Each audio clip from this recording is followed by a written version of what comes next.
Hi, I'm Paul Simpson from the football club. Welcome to the Brunton Bugle. Here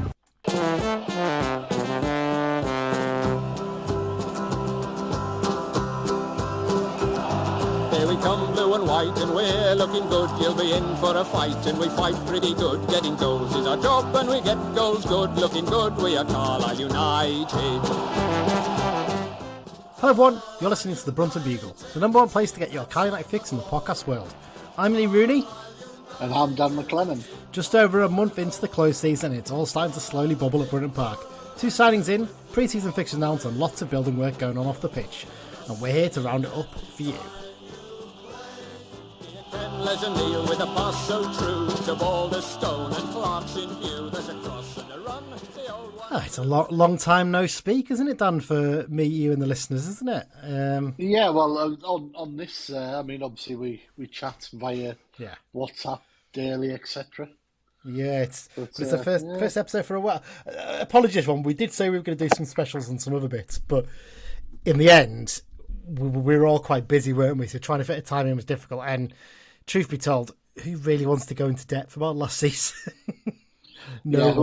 Funny enough, Nick Brown texted us the other day saying he's doing an end of season review, and I was like, don't really want to, mate. It was shit. It's terrible, wasn't it? So, but we're going to cover it slightly, aren't we? We're not going to go into depth in it in the second half of the show. So we're just like 5 or 10 minutes or so on it. But there you go.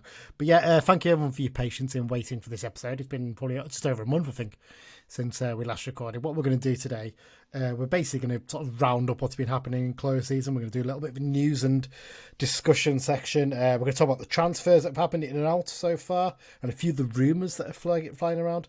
A little look back at last season, again, not in depth, but then there's a bumper, to say the least, isn't there, Dan? A bumper X-Files section where we have a lot to cover. It's fair to say. We found a lot, haven't we?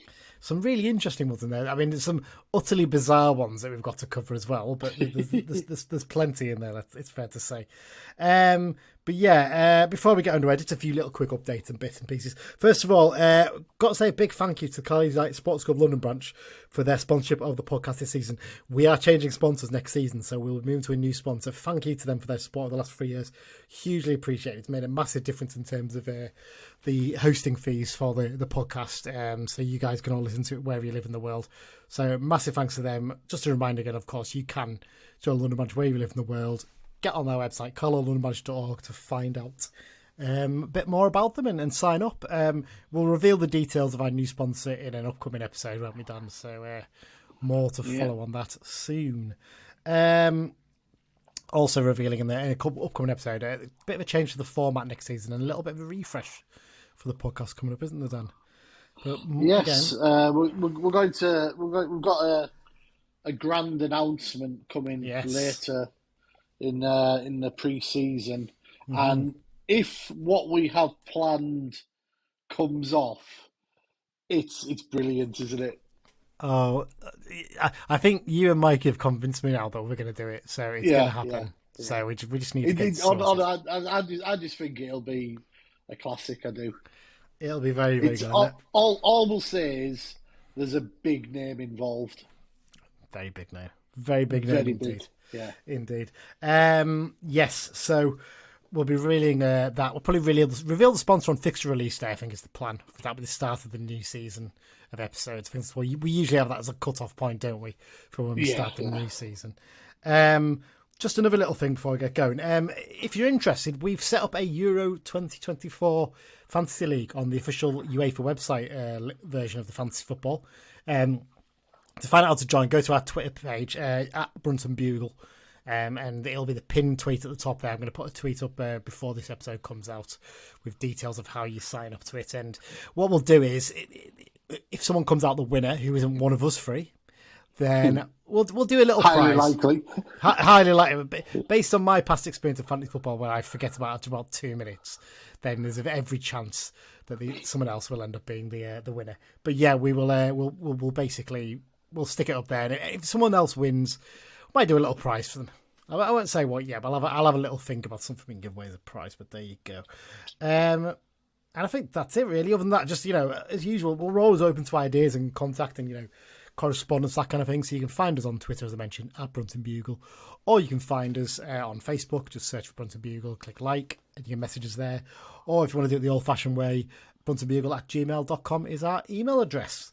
Right, Dan, plenty to cover, so let's get into it. News. So first up, we've got a lot to go through here. We'll start pre-season fixtures, shall we? Because this is something people always get a little bit excited about and grumble about a lot, don't they? People don't seem to grasp how pre-season fixtures work these days because of the old days where you used to get Premier League teams quite a lot. It just doesn't happen anymore, does it? They're too busy you maybe get their under-21s if you're lucky. Yeah, they're too busy on the other side of the world. I mean, God, they're doing post-season tours now. Yeah. Never mind pre-season. So they can't play FA Cup replays, so no, bless them. Bless them. Yeah. It's ridiculous. But there you go. So pre-season fixtures announced.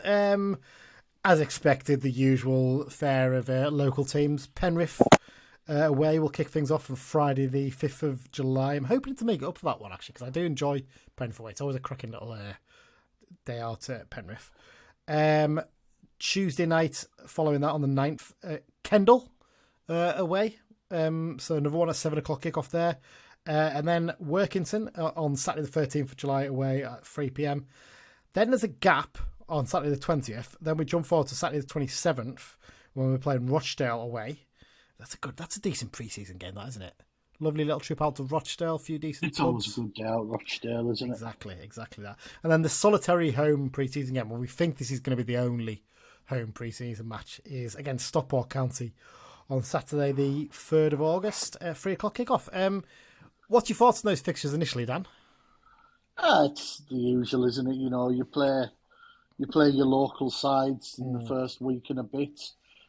Gives them a decent crowd, money in the coffers, and it's minutes in the legs for our players. You know, I mean, yes, we usually win 5, 6, 7-0, but it's basically all about minutes in legs at that point. And the odd trialist, it's always good playing guest the trialist if any appear.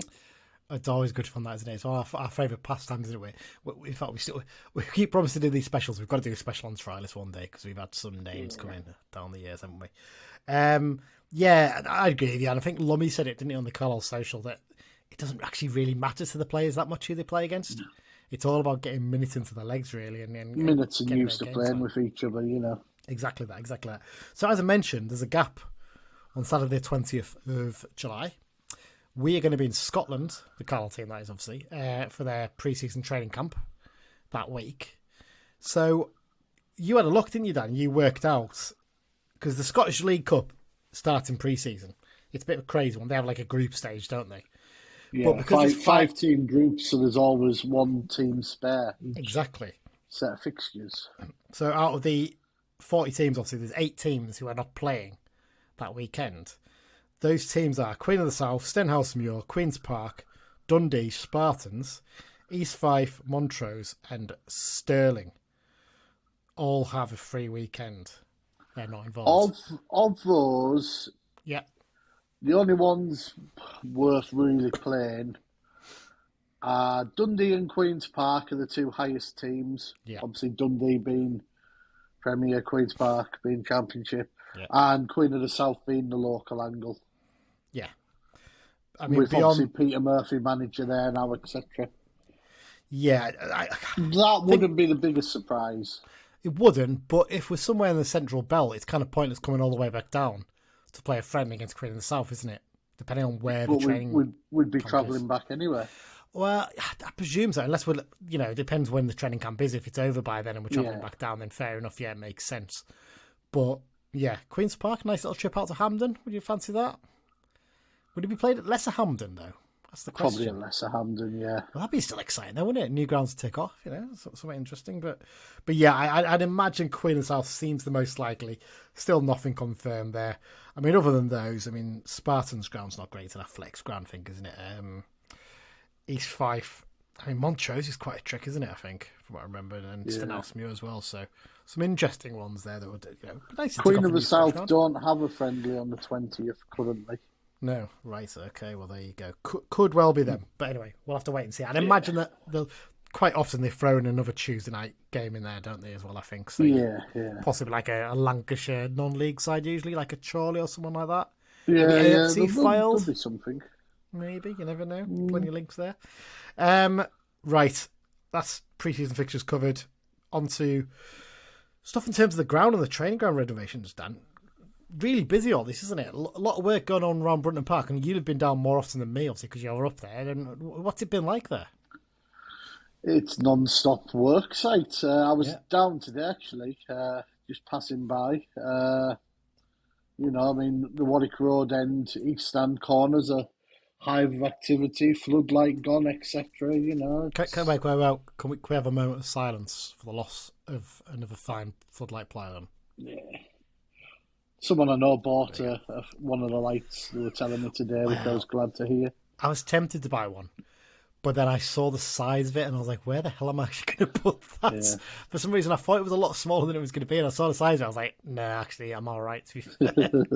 There you go. But yeah, a lot of work going on. I mean, the Warwick Road end, obviously, they're building a new toilet block there. You know, it's very sad to lose the old one, you know, as much of it was part of history. But modern facilities, it's always a good thing. New disabled facilities as well, really, really good improvement for them. And obviously a new food court. But we want to make the Warwick a place people want to go, isn't it, really? That's turnstiles as well. You missed turnstiles off. Oh, exactly, yeah, of course. Sorry, new turnstiles, yeah. So, you know, lots of really exciting stuff going on there. And, yeah, it just feels like things are happening in the club, isn't it? And another example of that is the executive boxes, and a little bit slower progress with that, but I think that was always expected, wasn't it? It was never going to be quite as quick. It's one of them, those. I mean, the club have been putting videos out every weekend with their update, and a lot of the work is the stuff you don't see when it's finished. You know, all your fireproofing, your wiring, you know, your electrics, etc. It almost feels like you're probably better off not putting out stuff at the moment about those bits, really, because you don't really see any change, and it's kind of like, okay, it looks pretty much the same as it did the other day. To be fair, on the one that came out, I think it's Sundays that dropped them. The one that came out Sunday, you could sort of see where, you know, boarding was going up. Yes. Suggesting that everything behind's in place, etc. So yeah, it was good to see, wasn't it? Big positive on that though is that the executive boxes, 7 out of the 8 have already sold out on multi-year deals, which is like, it's insane to think we've had that untapped potential for so long, isn't it? Oh yeah. It's just crazy. One is being kept behind though. That will be sold on a match-by-match basis. So if you're a fan and interested, contact the commercial team, because I'm sure there'll be a list of people really keen to try it out and book it for games, for little special occasions, stuff like that. A lot of work going on in the home dressing room as well, isn't there, in terms of all the stuff there. One thing that fans can see, and I will have seen posted up because they posted about it, didn't they, is the big screen out the back. So a bit of an unusual angle it's on, and I think a few people are a bit like, blocking the ticket office. You can still get to the ticket office, can't you, to get around it and get to the B stand, so there's no issues there. But it's going to be open for the Euros, isn't it? Yeah. Exciting development, this. So they're charging £2 a ticket, but we should say £1 goes to charity and £1 covering the stewarding costs. But it looks like it's going to be the place to be, doesn't it? Food trucks, the beer. I think the good thing as well with charging is it just means they can keep a track of how many tickets are sold. Well, I saw the capacity is 3,000, but that seems a lot to me. Yeah. I'd imagine it's not going to be quite that much unless they have extra. Maybe they bring an extra screen in and put it on the other side, and you can stretch it out a bit further. I don't know, but yeah, it was good to see. You know, just to see that work taking place. It's just so exciting as a club. It kind of feels weird, doesn't it, to see so much development going on around Brunton Park when it's been neglected for so long. You know, work in the Warwick Road. The home changing rooms as well taking place. I think the referees one as well. There's some work going on there. From what I can gather, no work going on in the away dressing rooms, as it should be. Yeah. The other little bit in terms of renovation, training pitch. So work going on the current training pitch. That's taking place because that's needed. The development of the new training ground, or the work towards, you know, securing the site and all that stuff, seems, I want to hesitate from saying stalling, but I think it's probably taking a little bit longer than the Pietics expected, isn't it? it's definitely taken longer than everyone at the club wanted. Yeah. I'm not going to comment on its location officially. Well, you can't comment. You can't comment on it. I can comment on the fact that the rumours are suggesting it's the sheep mount. You obviously can't say anything. That's fine. But I'm going to say that seems to be the location that it's going to be. Obviously, they're working together with the council on whatever location it is, and hopefully, it'll be, the work can start sometime soon. And it sounds like we might have one pitch ready for the start of pre-season there, possibly, if wherever it's going to be, if it's sorted. But we're just waiting and seeing, basically, at the moment, aren't we, as to what's going to happen. So it'll be interesting to see developments. Yes, commercial updates. New sponsors. So Bimson's, after 2 seasons, they've moved on. Aquipure are the new sponsors. They were the short sponsors, weren't they, for the last few seasons? And they're now going to take the main one on. They're big fans of the club, and the lads who run it, aren't they? So it's no real surprise to see a good local company involved again. Just yes. Well, yes, the local, but the main owners are international. To be fair. Mm-hmm. No, that's fair enough. I mean, the guys running it, they're very much local guys, aren't they? So there you go. Yeah. Peter Tyson's are going to be the sponsors on the training kit and the travel. They were on the shirt sleeves, weren't they? Yes. I'm going to be honest, because the training kit, we've seen a picture of it now, or pictures of a couple of bits of it from one of the new signings that was announced today that we'll cover in a minute. I think I'm not a massive fan of it so far, if I'm honest. I don't particularly like the Peter Tyson logo. It's too big for my liking, but it's all personal taste, isn't it, I guess, with these things. And it kind of, I don't know what about the training kit, but it's sort of, it doesn't look quite as unique as last season's stuff did. It looks a little bit more like it might be off the shelf, which would be a shame if it is, but I don't look, until we see the full range, we can't be sure, can we? So you've got to give them a chance to get the stocks filled, the shelves filled and that. Exactly. The club has been awarded the Silver Award in the EFL Family Excellence Awards, which is good news because they've only ever got bronze before, haven't they? So it shows again that they've done some really good work off the pitch in terms of all that stuff. And let's just cover a couple more things before we go on to transfers, Dan. Appointments. Kenny Brown has been appointed into the role of Head of Youth Recruitment. A well-known person on the Carlisle football scene, isn't he, Kenny? Christ, he's been involved for years. He was at North Bank for years. Did some work for Newcastle in the area. He's a rep as well for a bit, I think. Yeah, he's been. If you've been involved in anything to do with local football in Carlisle, you'll come across Kenny. Yeah. But obviously, as you mentioned there, he's been doing a lot of stuff at Newcastle United. He's been I think he's been their local scout for us in our area for quite a while now, hasn't he? So to get someone like him in, considering they've picked off a few of our youngsters in recent years, is probably good news, isn't it? Somebody who can know the local network. So another good appointment there. And finally, a little bit of good news from last season, because there wasn't much usually. Grounds Team of the Year. Dave Mitchell and his team have been awarded Grounds Team of the Year for League One for last season. Not much more to say, is there really? Again, once again, a fantastic. It's got to be said, though, that £250,000 whatever they spent on that pitch in 2006 is probably one of the best investments the club has made. Yeah.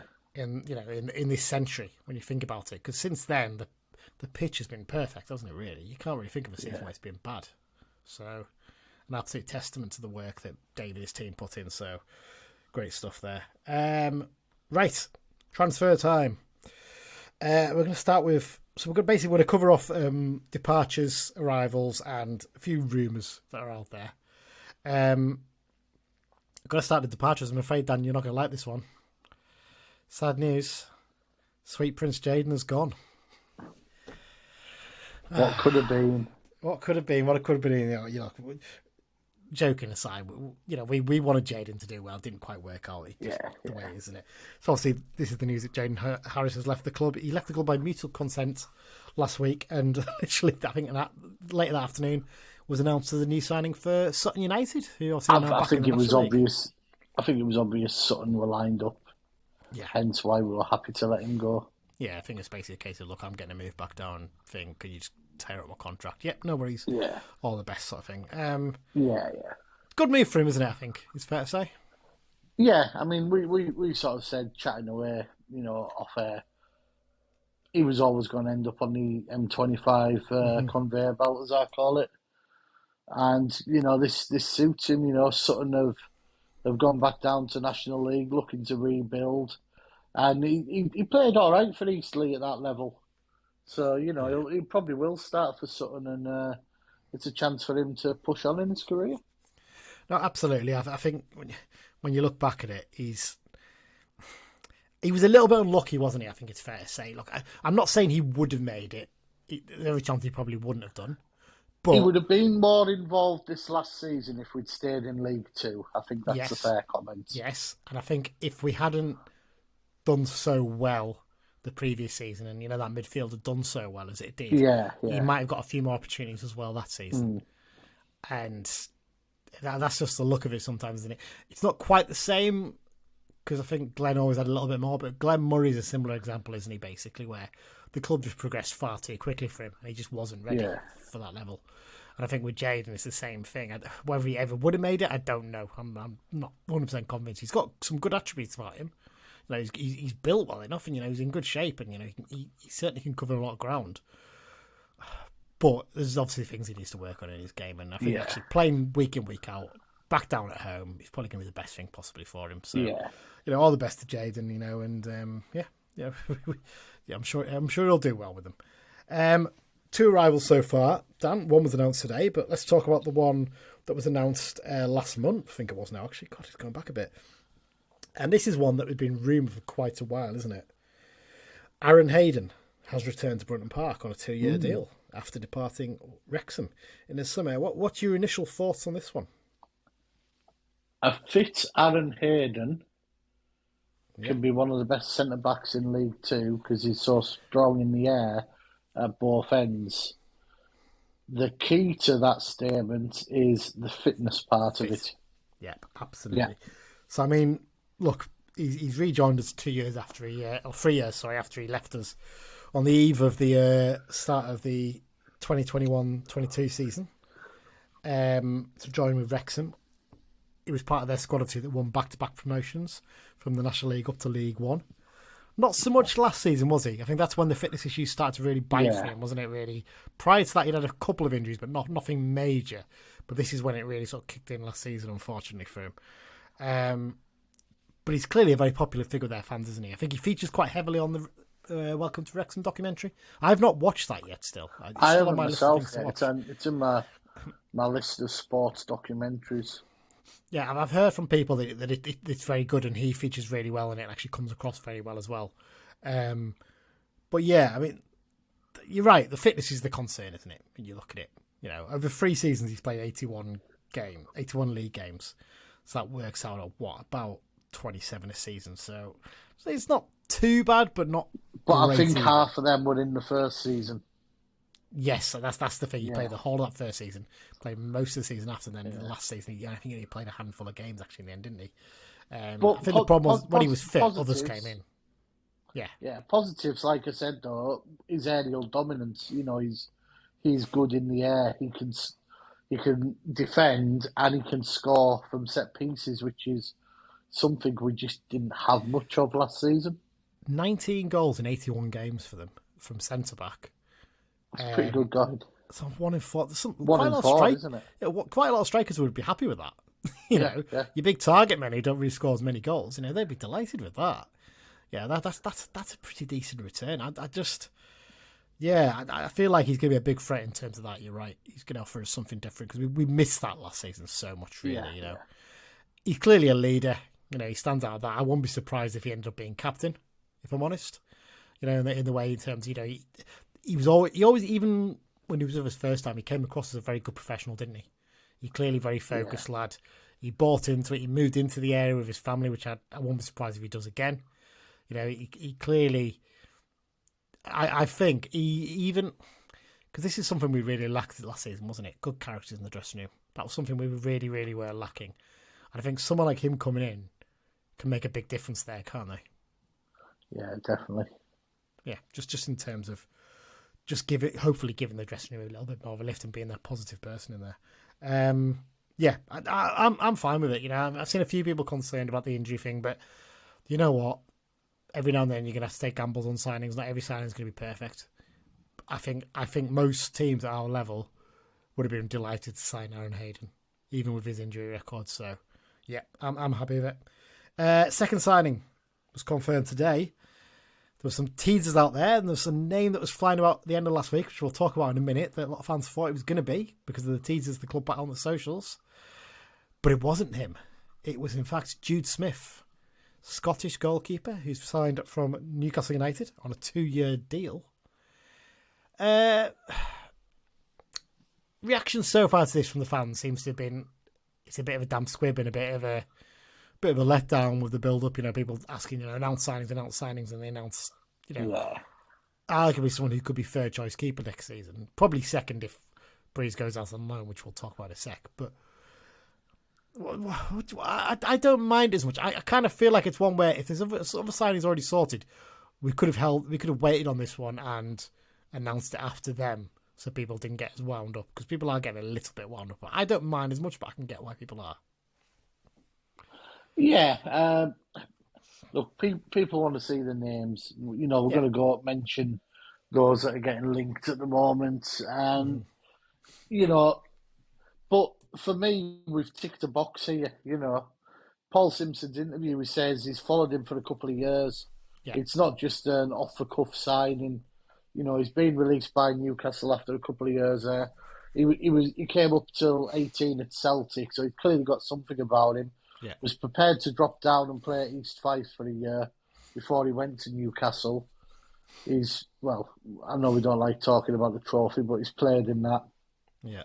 Played PL2. And one thing we did note, which may have been announced by the time this is out, in his video he mentions that he spoke with the keeper coach. So it looks as though our keeper coach is in place. I would imagine that will be announced shortly, if so. Interesting to see who it is, really. That's an interesting one, that one, isn't it? It's a little bit of a teaser almost, that, isn't it? Yeah, absolutely. I agree with you. I think it's good. I think it's the kind of keeper... We were never going to get another first-choice keeper to challenge Lewis. He's not going to do that. When you've spent that much money on a goalkeeper, you're not. It is going to be... I know Simmer said, look, no decisions made on who's first choice. Lewis will be first choice at the start of the season unless he has an awful pressure. Unless something happens dramatically, Harry Lewis will probably start in goal. Yeah. The question then is, of the other two, who does what? And given that Breeze has played first team, the sensible option for me would be a good loan for Breeze. Yeah. So I'm talking National League North, maybe, where it's guaranteed games.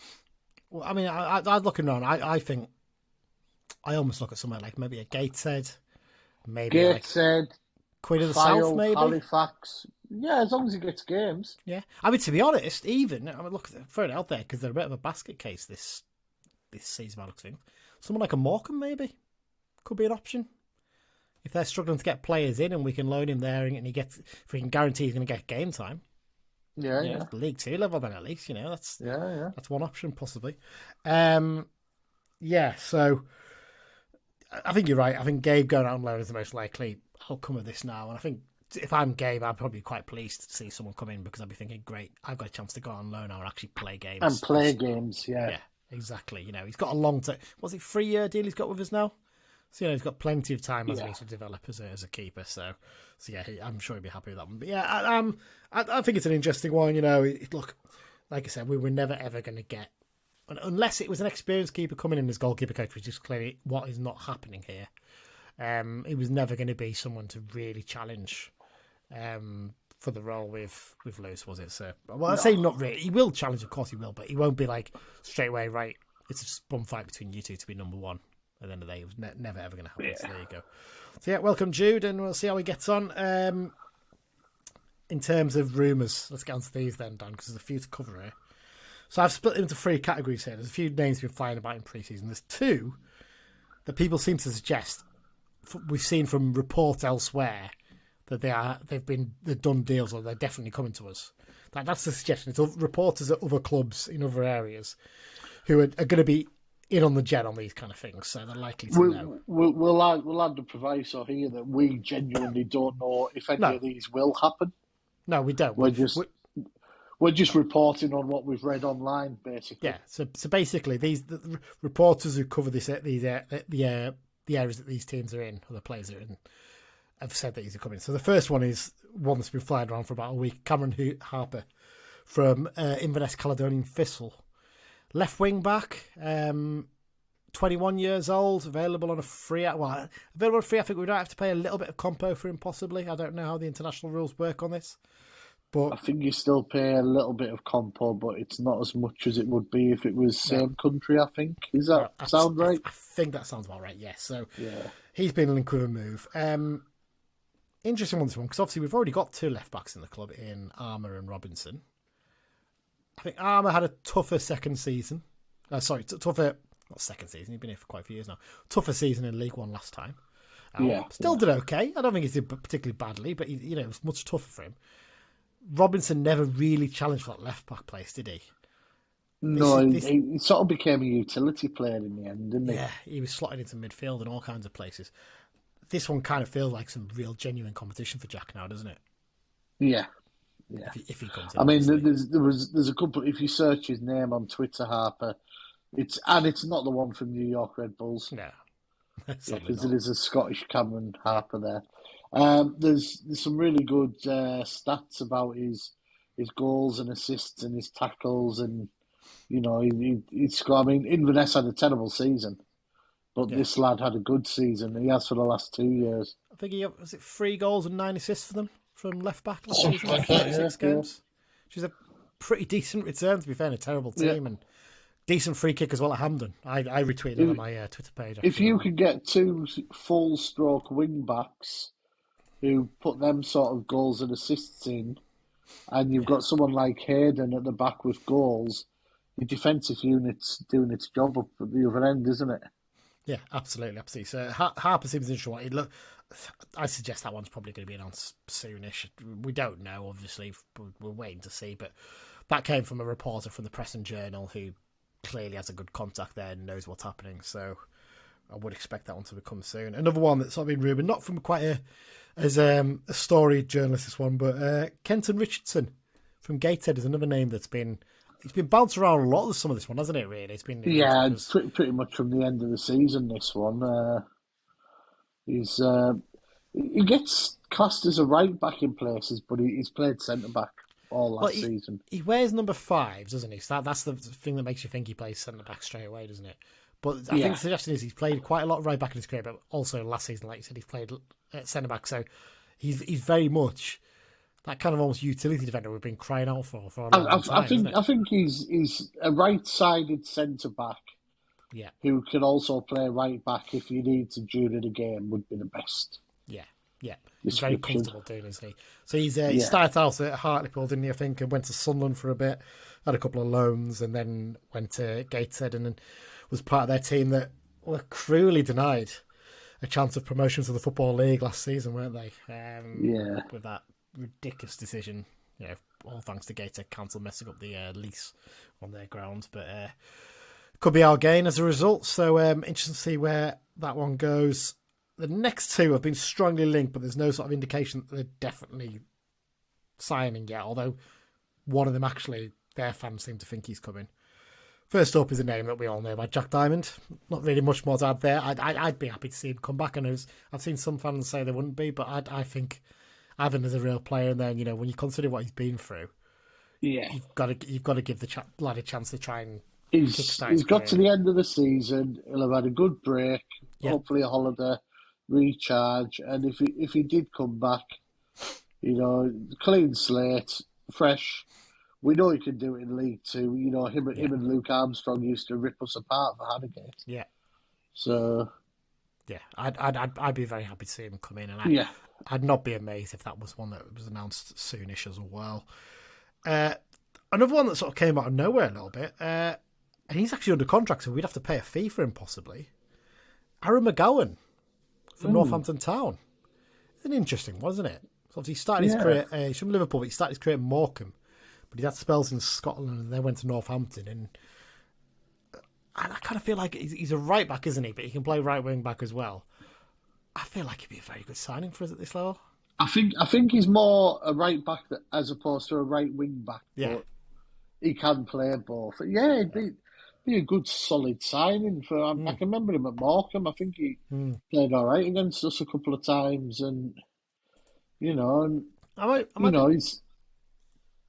go on. So, no, I was going to say I might be wrong here, but was he the lad who poleaxed Ryan Edmondson when he dislocated his shoulder?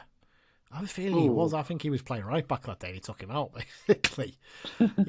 It's like what a friend of mine was talking about him and was saying, like, I get the impression if he's like, based on the way he plays on the pitch, he comes across like he'd be a very good character off it as well, a really good professional. Yeah. Well, he's at Northampton, and if you look on his Twitter, he seems to be very well liked down there, and I think he does quite a lot in the community sort of thing as well. Yeah.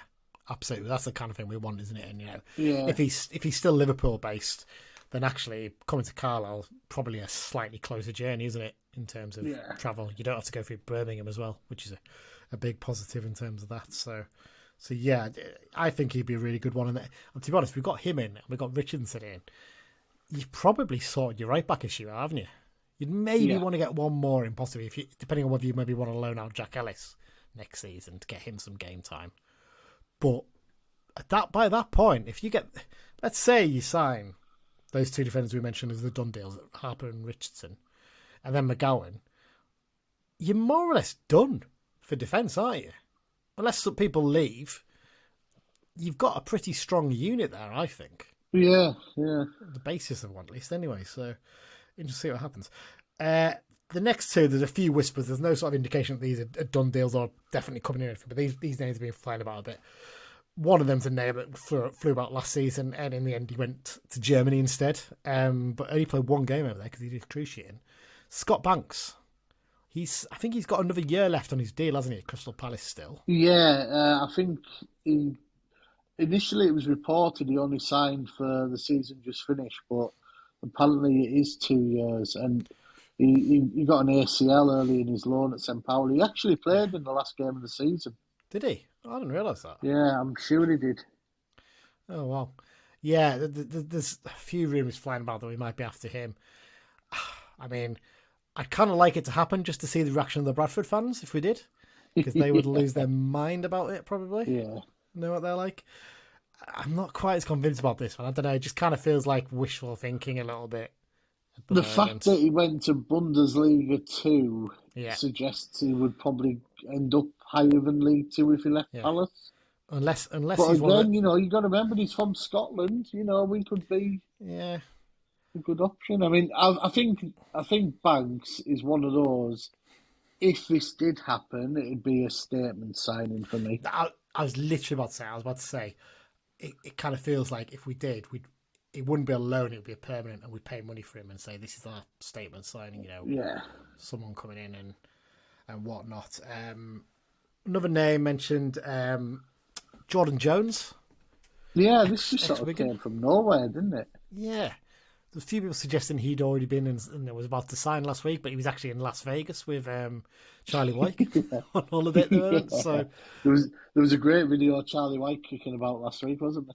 A lovely shiner on his eye, didn't he? I don't know if he'd been involved in a fight or a fall or something, but he's having a good time. He looked merry, shall we say?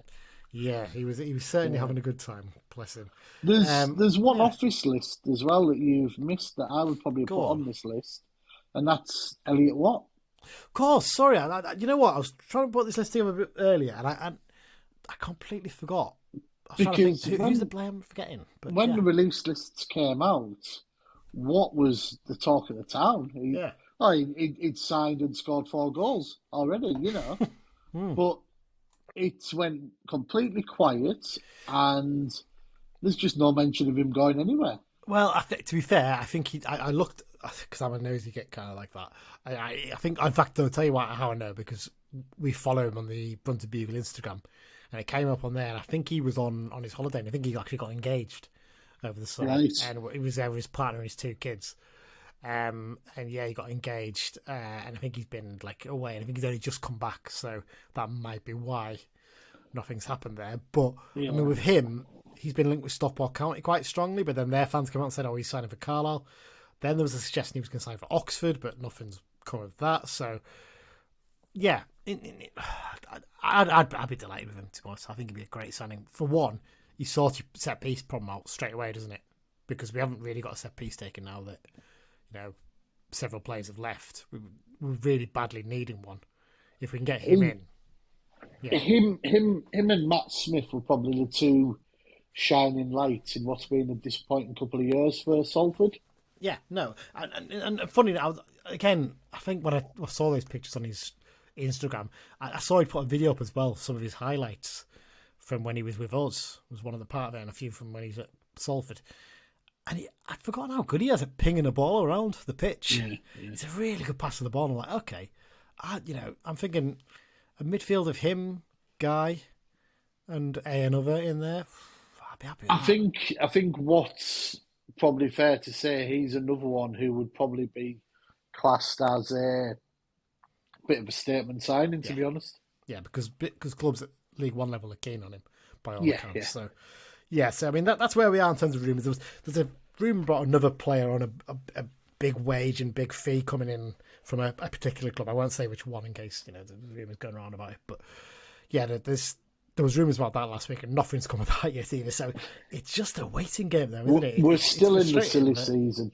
Yeah, and it should be pointed out, technically the transfer window doesn't open until Friday. So come Friday, when the transfer window opens, you might find a slight flurry of... You'll start getting a bit of an influx of announcements. I mean, you can announce them now, but you've got to remember, a lot of players are still on holiday. John Mellish is on holiday this week. Yeah, he is. Yeah, indeed. That's where we are at the moment. We'll be obviously updating over the summer. We'll do a couple episodes. Speaking of holidays, you might have seen this story.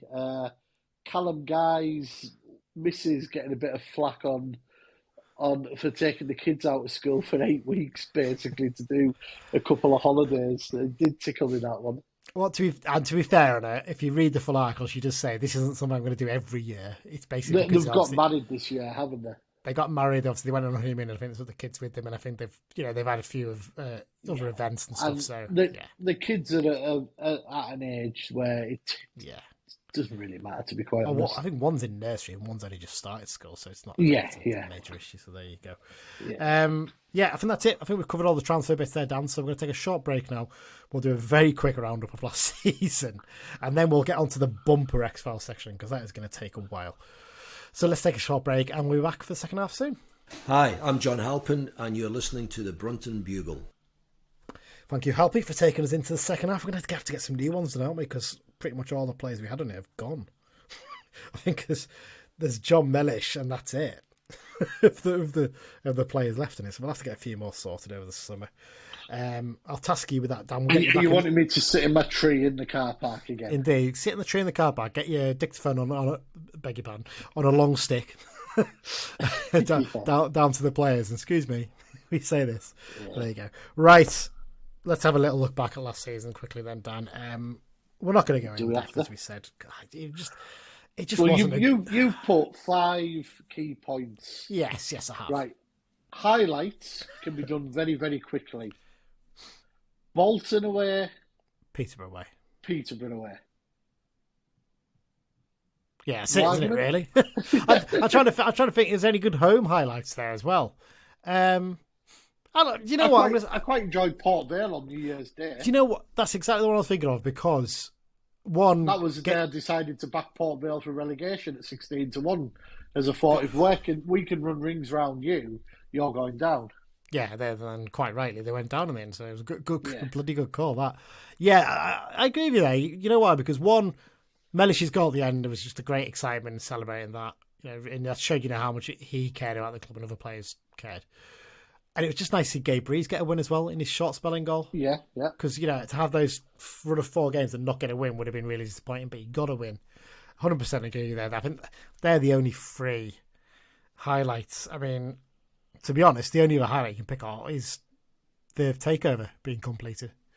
Really. Yeah, but that's off the pitch stuff, isn't it? It is off the pitch, to be fair, yes. Yeah. I mean, the Charlton game, to be fair, as well, with the big crowd there for the takeover as well. That was a decent one as well. So when you put low lights, obviously there were several. If you had to pick one, which would it be? I know mine instantly.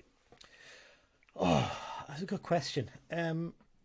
Blackpool away all day long. Yeah, I think I'd agree with that. I think for several reasons. We were honking that day. We were honking. The condition. I think what made it even worse. I think there's other games where we were honking as well, but it's the fact that the weather was so terrible. Yeah, and it was just kind of like everything about it. There was a bit of aggro between Simo and the crowd, which didn't sit well with a lot of people, and just everything about it. You know, when I had your tickets, didn't I? I was waiting outside the ground for you, and the rain came in, and you were like, "Oh, here we go." It's one of them days, and it was only a couple of weeks after Reading. Yeah, I mean, Reading on paper we got beat 5-1, but the stats showed that both teams had 7 shots that day. Yeah, we matched them, but we just somehow conceded 5 goals from all the chances. Yeah, they took their chances, and we helped them with some own goals, etc. You know. Yeah, it was a strange one. No, you're right. Blackpool away, like you said, terrible performance. Aggro with Simo and the fans, sadly. Weather was terrible. Facilities terrible. Facilities really cramped and terrible. That stand's awful. There was quite a lot of our fans not particularly well behaving themselves well that day, if we're going to be brutally honest. And it's also the day that my windscreen got cracked on the way to pick up Johnny. So I ended up having to drive Johnny's car there because Johnny, bless him, his knee was knackered, so he couldn't drive. So, in terms of home games, I think Cambridge 4-0. Yes, 100%. Cambridge definitely. It was just that was the day when you thought we're down. Yeah, if we can't even get a result against them, I mean, to be honest, as well, in another strange way, I would say Barnsley as well. Barnsley away was a low light just because we'd played so well for a massive part of that game, and we probably should have been 3 or 4 up at half time. And despite the fact that Barnsley weren't particularly great, they still somehow scabbed a 2-1 win against us. That was the point where I thought to myself, yeah, we're not going to... I think Johnny always says this, and Johnny's bang on, I think. He says that game and the Cheltenham defeat just before Christmas were the games where you sort of thought yourself, yeah, we're not staying up here. Cheltenham beat us 1-0 and they were comfortable as hell. We were awful. And the Barnsley game, we played really well and still couldn't get a win. And you're like, well, if we can't even get a win from that, what chance have we got, realistically? So, yeah, my low lights they are. Key performers, I mean, like I said, it's hard to really pick something out of it. We're massive John Mellish stands on here, and I think most would agree he was probably one of our most consistent performers last season. You know, he still had duff games, still had games that wasn't great, but I think what he kind of showed John last season was he actually he gave a shit for the start. Well, yeah, exactly. He shows how much he cares, but also he showed actually he's quite a good defender. He's a better defender than he probably ever got credit for previously because he played in that back four and he looked all right in that. Actually, the back four with him, Lavelle, and your 2 fullbacks was as strong as we looked most of the season. We actually looked all right at that point. Yeah, I think Big John. Anyone else you'd pick out? Certain players had little moments. I think Callum Guy, first half of the season, before he got injured. Until he got his injury. Yeah. I mean, losing him was a massive blow. I think that killed that. We said it so many times this season, but it killed our season. I actually felt for Luke Armstrong once he signed because he got sod all service and he was ploughing lawn furrows. And when he had that little run of 3 goals, I was properly chuffed for him, you know. Yeah. I think he found it tough again after that. And I think there's a few people still thinking, oh, we wasted our money. No, I think give him this season. He'll be fine. I'm pretty sure. Give him someone who can thread him a ball through, you know. Yeah, exactly. Because he didn't have any service. And fair play, the work rate he puts in is phenomenal, isn't he? And, big letdowns. What about there? Jock Anderson.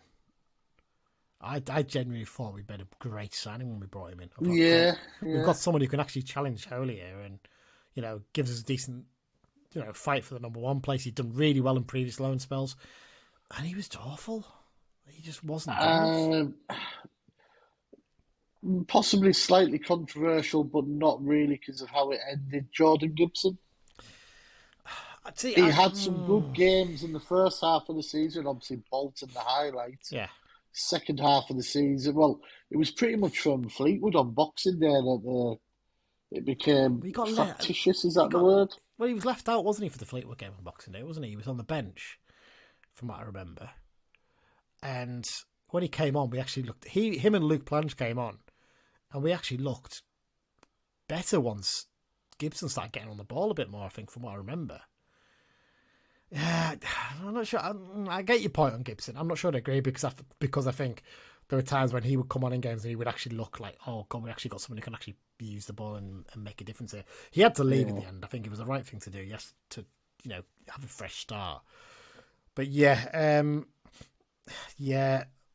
Finn back as well. I'm not in a nasty way, but I really thought he'd kick on, but he just didn't. The injuries didn't help him. I think big letdown's probably the wrong phrase there. Disappointment, and in the literal sense of like you're disappointed it just didn't work out for him. Basically, with Finn back, yeah, it just didn't quite work out. I mean, I still feel quite gutted about how it ended for Thomas Hurley as well, really, because such a massive player for us in League Two. Yeah, and I think this sort of brings one of the lessons to learn. The first one.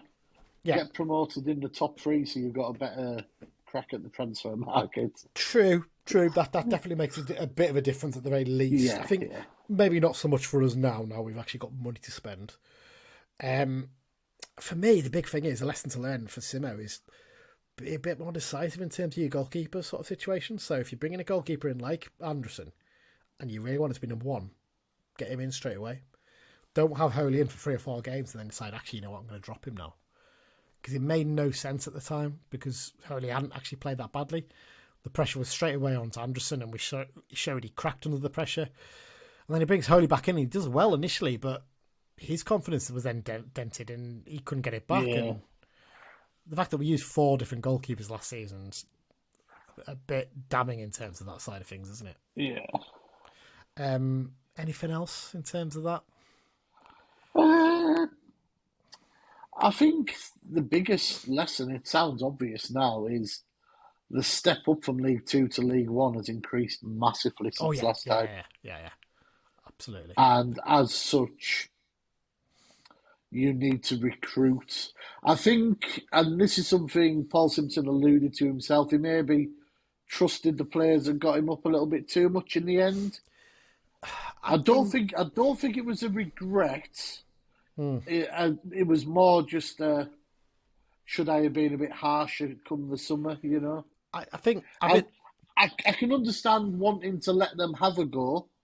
Yeah. Because they had the right to and that, but I've always been an advocate of you've got to be harsh in football, unfortunately. Yeah, you've got to be a brutal sometimes, and Simo's usually quite good at that. So yeah. Kind of makes it a bit surprise.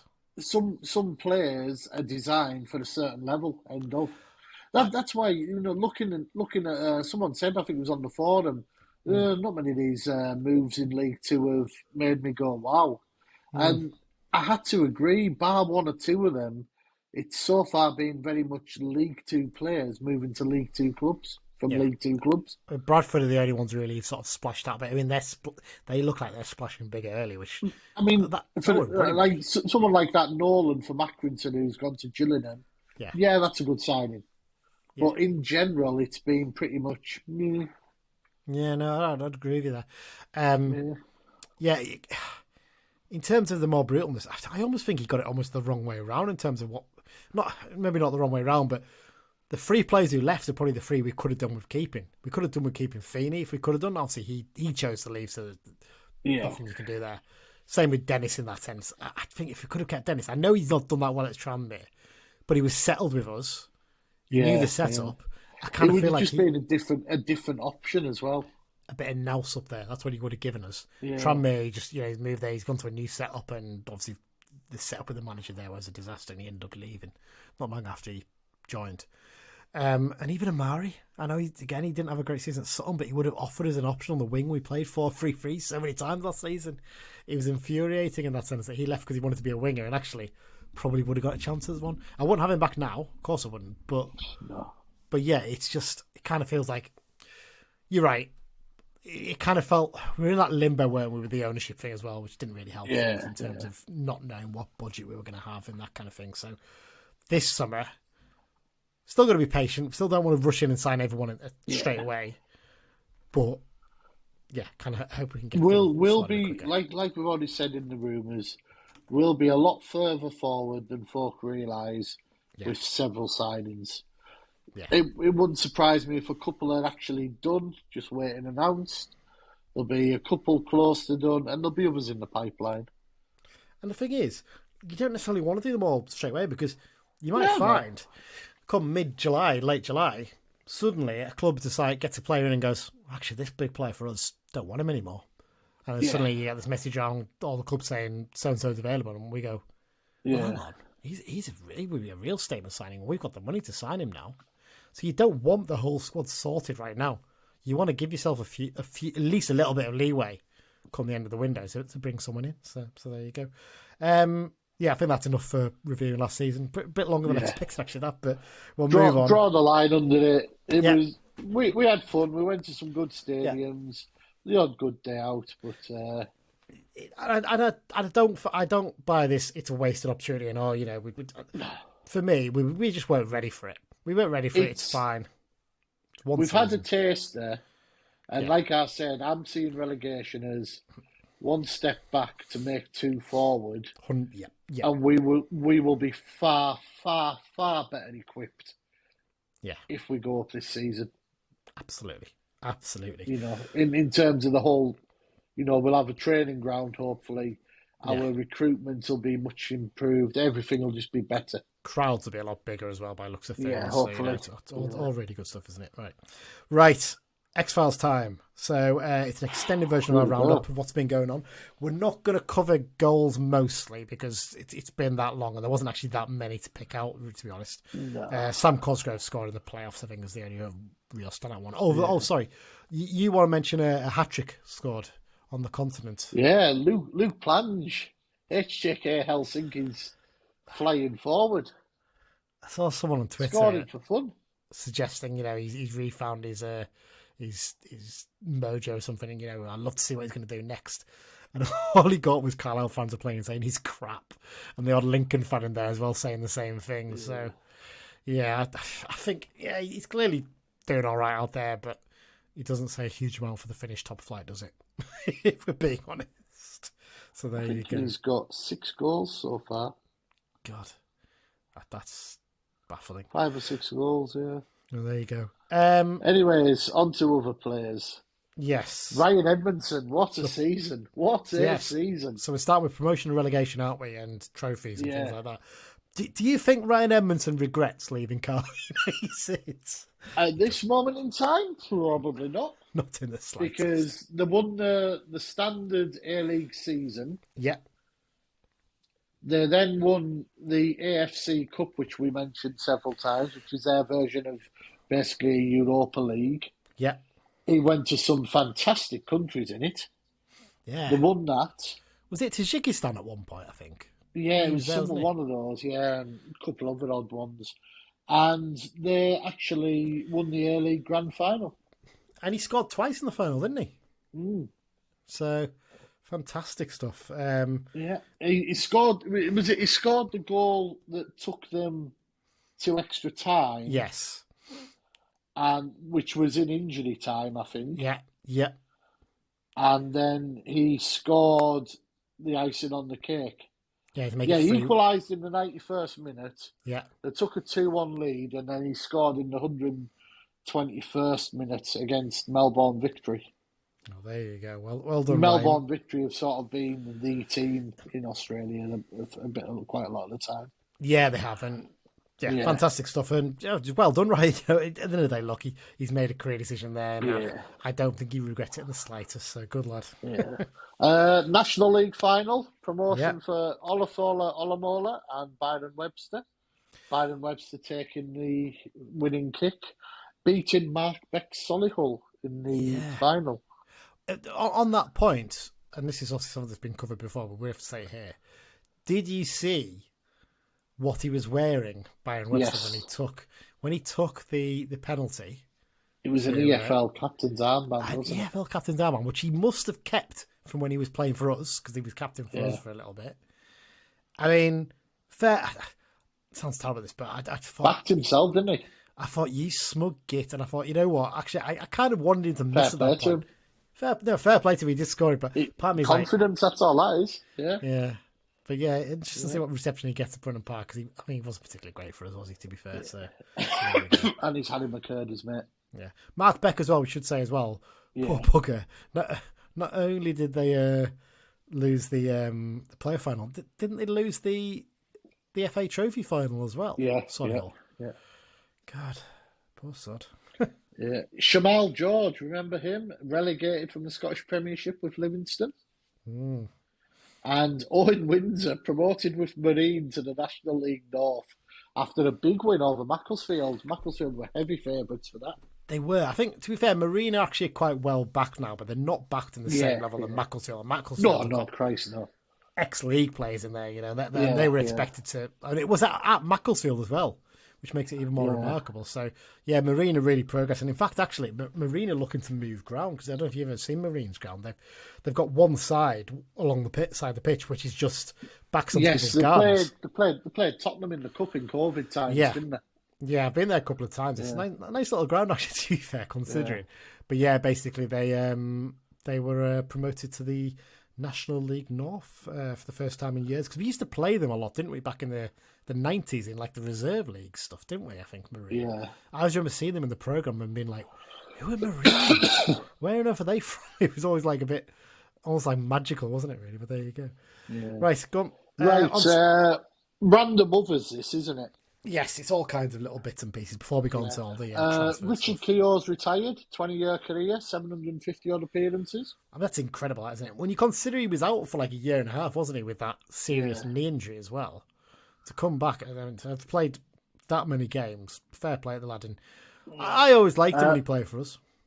But Zach Clough is in the A-League team of the season. I mean, there you go. I don't know if that... You know, he's just found his mojo again. You know, he's obviously enjoying it. Yeah. Peter Murphy left Annan, took on Queen of the South. So will he be full time now, Murph, in that role? Apparently, Queens are full time. I mean, I don't think it's as full time as we are, but they train at least 3 times a week. Yeah, as opposed to 1 or 2. Good move for him. Paul Murray left the youth job at Oldham by mutual consent. Chris Beach signed a new 2-year deal at Fylde. International stuff a little bit here. Liam Cooper was named in Scotland's Euro 2024 squad. Jared Branthwaite, we all know this one, but yes, he earned his first England cap in the 3-0 win over Bosnia. I was there to clap him on the pitch. Fantastic, wasn't it? Just a lovely thing to see. You know, it's so disappointing he didn't feature in March when he was called up to the squad for those games. But to see him come he got a load of awards in the Everton end of season. The best one was the one players like winning is the players' player.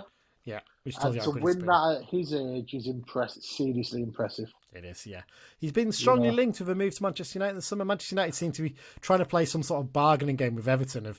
I think they initially were trying to get him for 40 million. Then they were kind of like, we're 50, 55. And I think now they've said, well, we think we can get him for 75 million. It's kind of like, Everton are like, this is brilliant. Like, especially as it looks like Everton are going to get their takeover sorted now, aren't they? A new takeover. So they don't necessarily need to sell him. So Jared was one of 4 ex-Carlisle links in the England squad pre-Euros. Himself, James Trafford, Dean Henderson and Pickford. Pickford and Henderson being the 2 that made the final cut. Stephen Swinglehurst has finally left Annan after 12 years. Yeah, he's not featured as much in the last couple. He's not featured much in the last couple of years, has he? There, I think he's not been as involved. And I looked at it and thought, it's sad to see him go. Then I thought to myself, be a good signing for Workington, because Workington need an experienced centre back because they've lost a few, haven't they? So I wouldn't be amazed if he didn't turn up there. So yeah. Mark Gillespie signed another year at Newcastle and promptly conceded 8 in that ridiculous Aussie tour they did. I'm going to leave the next one in the list to the last of this section because it's the best. Yes. Mike Edwards was appointed assistant manager at Torquay. Yeah. Steve Collis, former goalkeeping coach, is now goalkeeping coach at Notts County. And Josh Dixon signed a new deal at Annan. That was announced yesterday, I think it was, wasn't it? Yeah, it was, yeah. Now, this is the best one. Nacho Novo is having an MMA fight against Gaz Milligan at the Hydro in Glasgow. Words defeat me. What's he playing at? What? Well, I mean, I'm fighting not out there. Well, yeah, obviously. But I'm not being funny, right? He's a 45-year-old man who had a heart attack a couple of years ago. Why is he fighting it? How old's that Kaz Milligan? He must be in his 20s, is he? Yeah. Look, I'm not. I think you're much more into your boxing and your fighting and stuff like that than I am.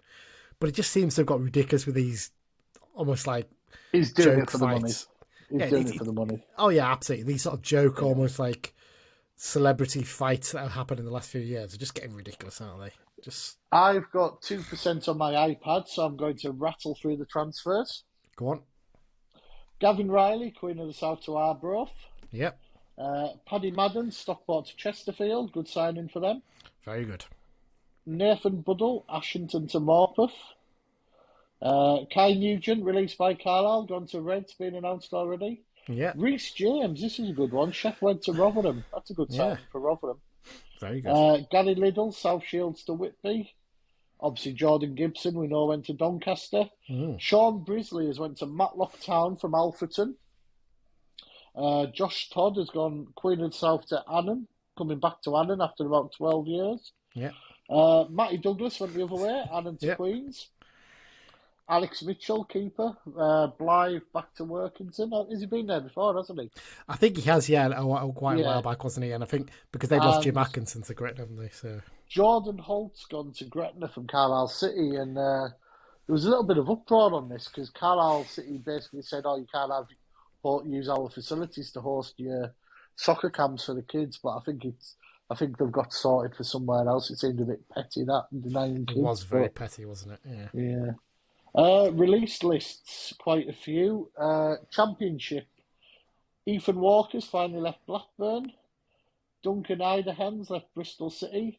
Callum O'Hare is out of contract at Coventry. They have made an offer, but I think he's already said he won't be staying, which suggests he has something lined up. We just mentioned him. Liam Cooper's actually been released by Leeds. Yeah. Reece James, we said at Chef Wed, but he's got so. Dinal Simu has been released at Southampton. I saw a few people say yes, not for me.